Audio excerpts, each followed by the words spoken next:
Здравейте, фенове на позитивните мисли. И така продължаваме нататък.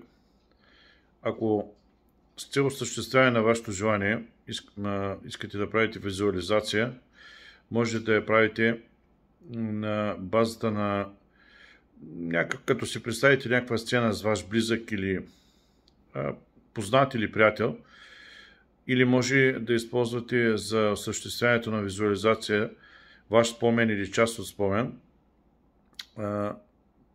когато може да си спомняте какъв човек сте били преди време или поради някаква причина как ще се чувствали преди време.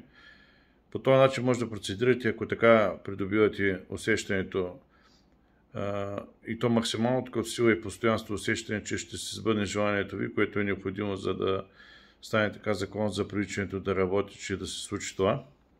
Например, ако искате да си купите автомобил, може да си представите как шофирате до вас на седалката до вас возите ваш приятел и да си представите как се радвате поради този факт.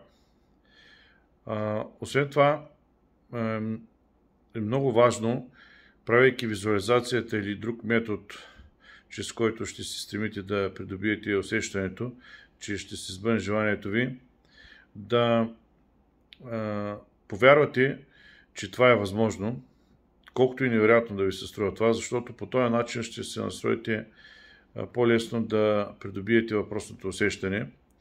Ще примахнете вътрешните съпротивителни сили, които пораждат съмнение или страх, че може да не се сбъдне желанието ви. А това, пак казвам, е много важно, за да се стигне до желания резултат, а именно закон за привличането да работи така, че да се сбъдне желанието ви. Казвам го за поредния път, не мислете как и кога ще стане това, оставете на съдбата. Просто вярвайте, че ще се сбъдне желанието ви, изпълнявайте методите, които ще направят така, че подсъзнанието ви да генерира мисли в съзнанието ви, които ще доведат до това да се настроите, да мислите и вярвате, че ще се сбъдне желанието ви, и така ще придобиете необходимата интуиция, вътрешно усещане, че ще се сбъдне желанието ви.